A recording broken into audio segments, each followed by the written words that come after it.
Welcome to మా ఇంటి వంట ఛానల్. ఎలా ఉన్నారు అందరూ? బాగున్నారా? నేనైతే చాలా బాగున్నానండి. చూసారు కదా, ఈరోజు మనము బగారా రైస్ ఎలా చేసుకోవాలో నేను మన వీడియోలోని చూపించబోతున్నాను. ఓకేనా? మరి ఇంకెందుకు లేట్, వీడియోలోకి వెళ్దామా?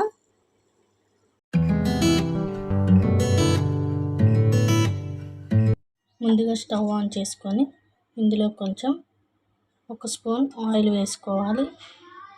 అలాగే 1/2 స్పూన్ డాల్డా వేసుకోవాలి. డాల్డా లేని వాళ్ళు స్కిప్ చేయొచ్చు, ఉన్నవాళ్ళు వేసుకోవచ్చు, మన ఇష్టం.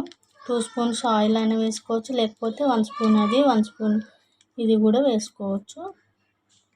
నెయ్యి కూడా వేసుకోవచ్చు డాల్డాకి బదులు. ఇప్పుడు దీంట్లోకి హోల్ గరం మసాలా తీసుకుందాం. ఇప్పుడు దీన్ని కొంచెం ఫ్రై చేసుకుందాం.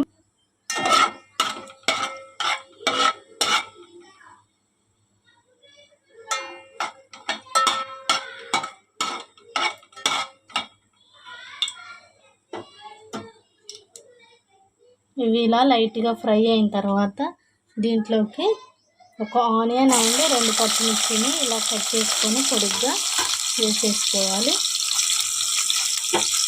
వేసుకొని దీన్ని కూడా ఒకసారి కలుపుకుందాం.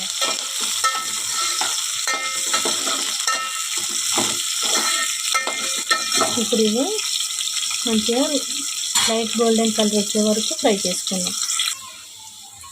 ఈ విధంగా ఫ్రై చేసుకోవాలి. చూసారు కదా, ఇలా ఫ్రై చేసుకున్న తర్వాత ఆనియన్స్ని మనం ఇందులోకి వాటర్ వేసుకోవాలి. 1 గ్లాస్ రైస్కి 2 గ్లాసెస్ వాటర్ వేసుకోవాలి. నేను ఇక్కడ 2 గ్లాసెస్ రైస్ తీసుకున్నాను కాబట్టి 4 గ్లాసెస్ వాటర్ వేసుకుంటాను. బాస్మతి రైస్ అయితే 1 గ్లాస్ రైస్కి 1.5 గ్లాస్ వాటర్ వేసుకోవాలి. ఓకేనా? నార్మల్ రైస్ అయితే 1 గ్లాస్ రైస్కి 2 గ్లాసెస్ వాటర్ తీసుకున్నాం. సరే కదా, ఇలా వాటర్ వేసుకోవాలి. వాటర్ వేసుకున్న తర్వాత స్టవ్ని హై ఫ్లేమ్లో పెట్టుకొని ఒకసారి ఇలా కలుపుకొని ఈ వాటర్ని మరిగించుకోవాలి. ఇప్పుడు దీంట్లోకి రుచికి సరిపడా salt, 1/2 spoon garam masala powder, 1/2 spoon ధనియా పౌడర్ వేసుకోవాలి. 2 లేని వాళ్ళు ఏదర్ ధనియాల పౌడర్ కానీ లేదంటే గరం మసాలా పౌడర్ కానీ ఏదైనా ఒకటి వేసుకుంటే 1 స్పూన్ సరిపోతుంది. 2 ఉన్న వాళ్ళు అది 1/2 స్పూన్ ఇది 1/2 స్పూన్ వేసుకోండి. లేదు మా దగ్గర ఒకటే మసాలా పౌడర్ ఉందనుకుంటే 1 స్పూన్ వేసుకోండి, సరిపోతుంది. ఓకేనా? ఇలా కలుపుకున్న తర్వాత హై ఫ్లేమ్లోనే ఉంచుకొని ఒక 5 మినిట్స్ ఇది వాటర్ మొత్తం బాయిలింగ్ అయ్యే వరకు బాగా మరిగించుకుందాం. చూసారు కదా, వాటర్ అనేది ఇలా బాయిలింగ్ అవ్వాలి. ఇలా బాగా మరుగుతూ ఉండాలి. ఇలా బాగా మరిగిపోయిన తర్వాత స్టవ్ అనేది సిమ్లో పెట్టుకోవాలి. సిమ్లో పెట్టుకొని ఇప్పుడు దీంట్లోకి మనం పుదీనా అలాగే కొత్తిమీర ఇవి 2 వేసుకొని ఒకసారి కలుపుకోవాలి.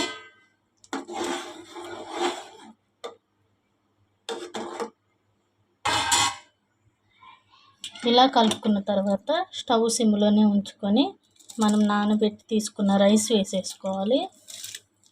నేను ఇక్కడ రైస్ జస్ట్ 10 మినిట్స్ మాత్రమే నానబెట్టుకున్నాను. అంటే మనం తాలింపు వేసుకోవటానికి ముందే నానబెట్టుకొని వెంటనే తాలింపు వేసేసుకున్నాను. ఎక్కువసేపు ఏం నానబెట్టుకోని అవసరం లేదు. ఓకేనండి, రైస్ వేసేసుకోవాలి. ఇలా రైస్ మొత్తం వేసేసుకున్న తర్వాత ఇప్పుడు స్టవ్ హై ఫ్లేమ్లో పెట్టుకొని దీన్ని ఒకసారి ఇలా కలుపుకుందాం. రైస్ని ఇలా రైస్ అంతా వాటర్లోనే కలిపేసుకొని హై ఫ్లేమ్లోనే ఉంచుకొని ఒక 5 నిమిషాలు ఉడికించుకుందాం.